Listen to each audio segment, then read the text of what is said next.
श्री शिवाय नमस्तुभ्यम। स्वागत है आप सभी का हमारे चैनल पर। आज के इस वीडियो में आप सुनेंगे सोमवार के व्रत की कथा। सोमवार का व्रत करने से और कथा सुनने से भगवान शिव की कृपा से सभी प्रकार की मनोकामनाएं पूर्ण होती हैं। तो अगर आपने व्रत रखा है तो अत्यंत ही श्रेष्ठ है, लेकिन अगर व्रत नहीं भी रखा तो भी कथा तो अवश्य सुननी ही चाहिए। कथा सुनने मात्र से ही भगवान शिव की कृपा प्राप्त होती है। तो आइए शुरू करते हैं आज के दिन सोमवार के व्रत की कथा। प्राचीन काल की बात है। एक नगर में एक वैश्य रहता था जो बड़ा ही धनी और ऐश्वर्य युक्त था, जिसके कारण उसे किसी प्रकार का कष्ट या दुख नहीं था। परंतु इतनी अतुल संपत्ति होते हुए भी उसे भोगने वाली उसकी कोई संतान नहीं थी, जिसका उसे सर्वदा दुख बना रहता था। वह वैश्य शिवजी का बहुत बड़ा भक्त था और प्रत्येक सोमवार को शिवजी का व्रत और पूजन किया करता था। उसे विश्वास था कि शिवजी का भजन पूजन करने से मुझे एक दिन पुत्र अवश्य प्राप्त होगा, जो मेरे इस अतुल धन का भोग करेगा। ऐसा मन में विचार कर वह प्रत्येक सोमवार को व्रत करता और सायंकाल शिवजी के मंदिर में जाकर दीपक जलाया करता था तथा बड़ी भक्ति से मधुर पाक व्यंजन बनाकर शिवजी को भोग लगाकर स्वयं प्रसाद लेता और पत्नी को देता था। उसे ऐसा करते देख भक्त वत्सला देवी पार्वती से रहा नहीं गया और वे शिवजी से बोली, हे महाराज, ये वैश्य प्रत्येक सोमवार को आपका व्रत करके सायंकाल दीपक जलाता और इस प्रकार बड़ी भक्ति भावना से पूजन करता है, अतः आप इसके दुख का निवारण शीघ्र क्यों नहीं करते। तब पार्वती जी के सुंदर वचनों को सुनकर शिवजी बोले, देवी, इस वैश्य के पुत्र नहीं है, यह इसके पूर्व जन्मों का ही फल है। देवी, यह जगत तो कर्ममय है। मनुष्य कर्म के बंधनों से बंधा हुआ यहाँ आता है तथा अपने अपने कर्मों के फलों को भोगता है। उसी प्रकार यह वैश्य भी पूर्व जन्म के कर्म के कारण इस जन्म में निसंतान होकर दुख उठा रहा है। शिव जी के ऐसे उपदेशात्मक वचनों को सुनकर भी पार्वती जी नहीं मानी और कहने लगी, हे ईश्वर, आप तो भक्त वत्सल हैं, फिर अपने भक्त पर दया क्यों नहीं करते, जबकि वह सदैव आपकी भक्ति प्रेम पूर्वक करता है। फिर आप उसे पुत्रवान करके उसके दुख का निवारण क्यों नहीं करते। यदि आप अपने भक्तों के दुख का निवारण नहीं करेंगे तो कौन आपका व्रत पूजन और सेवा करेगा। हे शिवजी, मेरा आपसे अनुरोध है कि आप कृपा करके उसे अवश्य ही पुत्रवान कीजिए। जब पार्वती जी शिवजी से ऐसा कहने लगी तो शिवजी बोले कि देवी, जब तुम ऐसा कहती हो तो मैं तुम्हारे कहने से उसे पुत्र का वरदान देता हूँ। यद्यपि उसके भाग्य में पुत्र का सुख तो नहीं है, यह तो केवल 12 वर्ष तक ही जीवित रहेगा, इसके पश्चात मृत्यु को प्राप्त हो जाएगा। भगवान शिव और माता पार्वती की ये सब बातें वह वैश्य सुन रहा था। इस प्रकार कुछ काल व्यतीत होने पर उस वैश्य की स्त्री गर्भवती हुई और 10वां महीना प्राप्त होने पर एक सुंदर पुत्र की प्राप्ति हुई, जिससे उसके घर में बड़ी खुशी मनाई गई। सब लोग अत्यधिक हर्षित हुए, परंतु उस वैश्य को कुछ विशेष सुख नहीं मिला, क्योंकि उसे तो यह ज्ञात था कि यह पुत्र 12 वर्ष बाद पुनः मृत्यु द्वारा ग्रसित हो जाएगा। इस प्रकार हंसी खुशी में वह 11 वर्ष का हो गया। एक दिन उसकी माता वैश्य से कहने लगी कि क्यों ना इसका विवाह कर दिया जाए। तो उसका पिता विचार करके कहने लगा कि अभी विवाह की क्या जल्दी है, अभी तो मैं इसे काशी जी पढ़ने के लिए भेजूंगा। स्त्री से ऐसा कह उस वैश्य ने बालक के मामा को बुलाया और उसे खूब सारा धन देकर बोला, अब तुम अपने भांजे को काशी जी ले जाओ और इसे विद्या अध्ययन कराओ।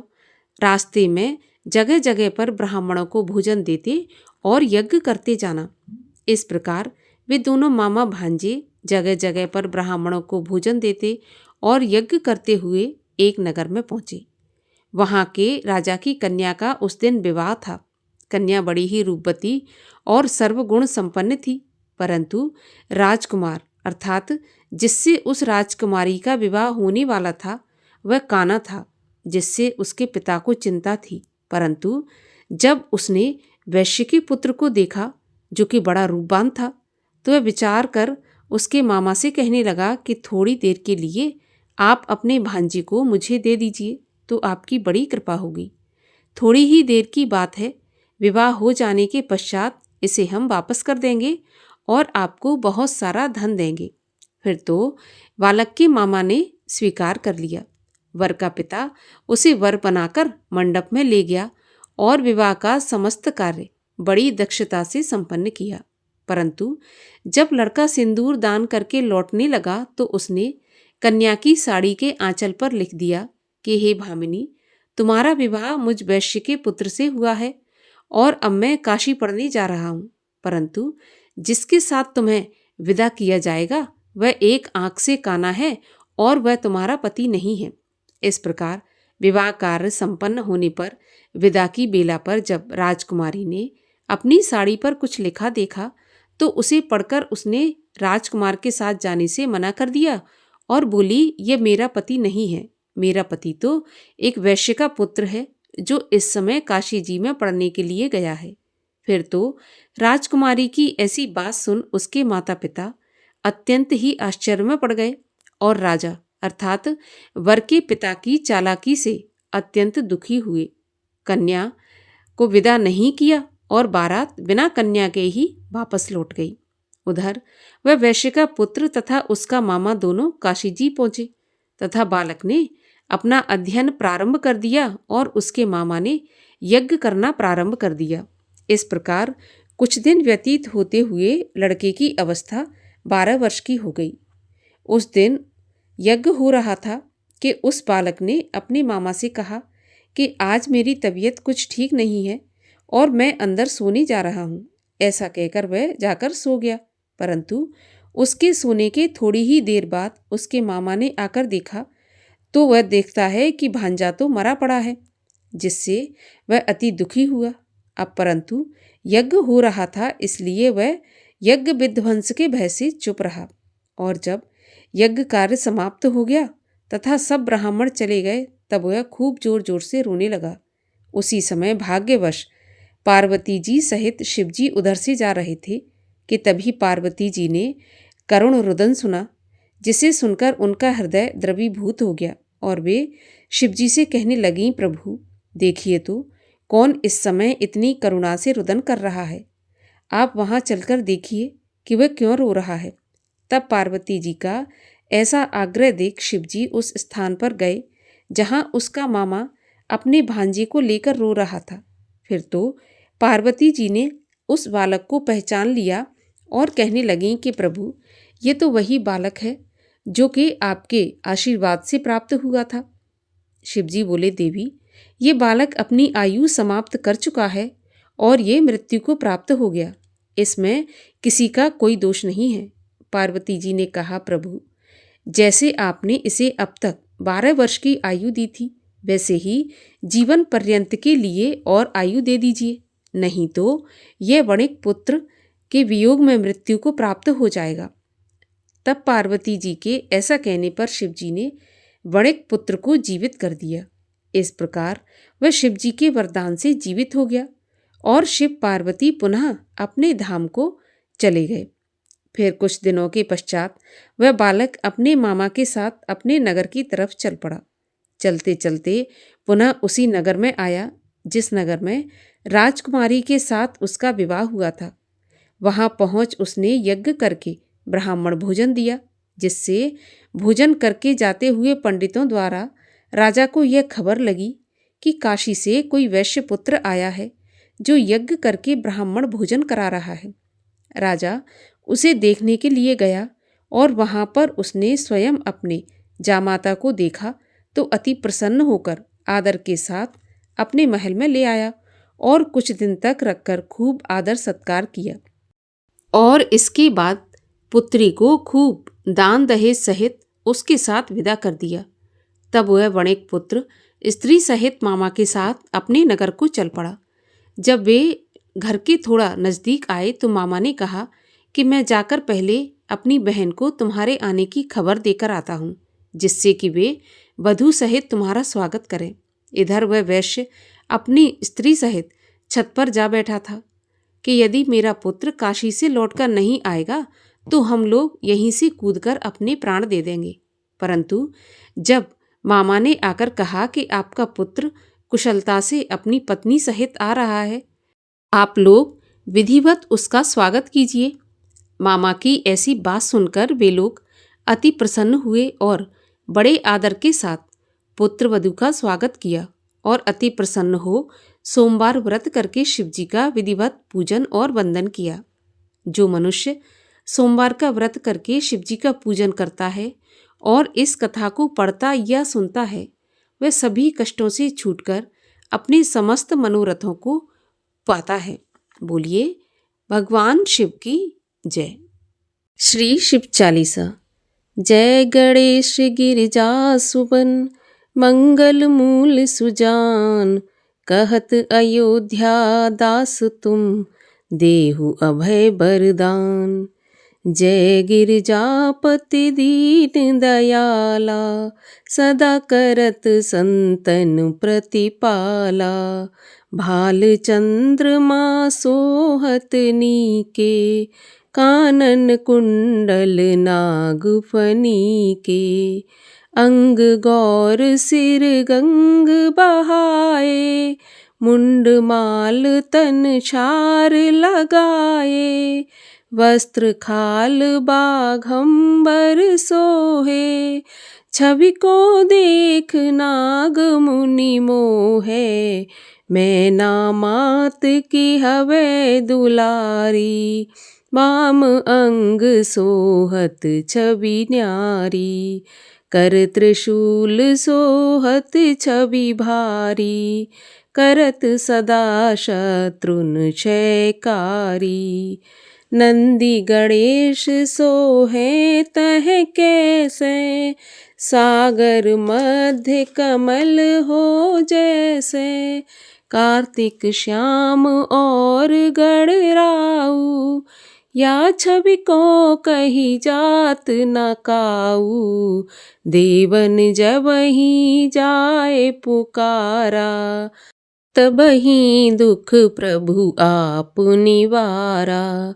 किया उपद्रव तारक भारी, देवन सब मिले तुम ही जुहारी। तुरत षडानन आप पठायो, लव निमेष महे मार गिरायो। आप जलंधर असुर संहारा, सुयश तुम्हार विदित संसारा। त्रिपुरासुर सन युद्ध मचाई, सबहि कृपा कर लीन बचाई। किया तपहि भागीरथ भारी, पुरब प्रतिज्ञा तासु पुरारी।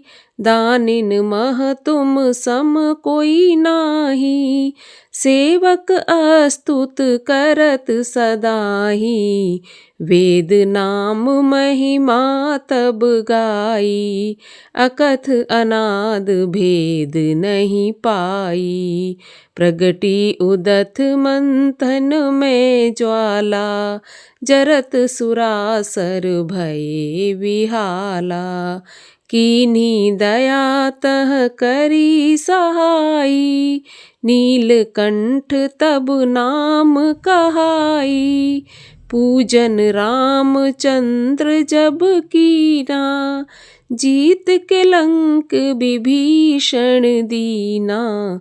सहस कमल में हो रहे धारी, कीन परीक्षा तब ही पुरारी। एक कमल प्रभु राखे जोई, कमल नयन पूजन चह सोई। कठिन भक्ति देखी प्रभु शंकर, भय प्रसन्न दिए इच्छित वर। जय जय जय अनंत अविनाशी, करत कृपा सबके घटवासी। दुष्ट सकल नित मोहि सतावे, भ्रमत रहो मोहि चैन न आवे। त्राहि त्राहि मैं नाथ पुकारो, एहि अवसर मोहे आन उबारो। लै त्रिशूल शत्रुन को मारो, संकट से मोहे आन उबारो। मातु पिता भ्राता सब होई, संकट में पूछत नहीं कोई। स्वामी एक है आस तुम्हारी, आए हरहु मम संकट भारी। धन निर्धन को देत सदाही, जो कोई जांचे वो फल पाई। अस्तुत के ही विधि करो तिहारी, क्षमहु नाथ अब चूक हमारी। शंकर हो संकट के नाशन, मंगल कारण विघ्न विनाशन। योगी यति मुनि ध्यान लगावे, नारद शारद शीश नवावे। नमो नमो जय नमो शिवाय, सुर ब्रह्मादिक पार न पाए। जो यह पाठ करे मन लाई, तापर होत है शंभु सहाई। ऋनिया जो कोई हो अधिकारी, पाठ करे सो पावन हारी। पुत्रहीन कर इच्छा कोई, निश्चय शिव प्रसाद तेहि होई। पंडित त्रयोदशी को लावे, ध्यान पूर्वक होम करावे। त्रयोदशी व्रत करे हमेशा, तन नहीं ताके रहे कलेशा। धूप दीप नैवेद्य चढ़ावे, शंकर सम्मुख पाठ सुनावे। जन्म जन्म के पाप नसावे, अंत धाम शिवपुर में पावे। कहे अयोध्या आस तुम्हारी, जान सकल दुख हरऊँ हमारी। नित्य नेम कर प्रात ही, पाठ करो 40। तुम मेरी मनोकामना पूर्ण करो जगदीश। मक्सर छठ हेमंत ऋतु, संवत 64 जान। अस्तुत 40 शिवहि, पूर्ण कीन कल्याण। और आइए अब सब मिलकर करते हैं भगवान शिव की आरती। ओम जय शिव ओमकारा, स्वामी हर शिव ओमकारा। ब्रह्मा विष्णु सदा शिव, अर्धांगी धारा। ओम जय शिव ओमकारा, एकानन चतुरानन। पंचानन राजै, हंसानन गरुणासन। वृषवाहन साजै, ओम जय शिव ओमकारा। 2 भुज 4 चतुर्भुज, 10 भुज ते सोहे। तीनों रूप निरखता, त्रिभुवन जन मोहे। ओम जय शिव ओमकारा। अक्षमाला वनमाला, मुंडमाला धारी। चंदन मृग मद सोहे, भोले शशिधारी। ओम जय शिव ओमकारा। श्वेतांबर पीतांबर, बाघांबर अंगे। सनकादिक ब्रह्मादिक, भूतादिक संगे। ओम जय शिव ओमकारा। कर मैं श्रेष्ठ कमंडल, चक्र त्रिशूल धरता। जग करता जग हरता जग पालन करता। ओम जय शिव ओमकारा। ब्रह्मा विष्णु सदा शिव जानत अविवेका। प्रणवाक्षर के मध्य ये तीनों एका। ओम जय शिव ओमकारा। त्रिगुण शिव जी की आरती जो कोई जन गावे। कहत शिवानंद स्वामी मन वांछित फल पावे। ओम जय शिव ओमकारा। बोलिए शिव शंकर महादेव की जय।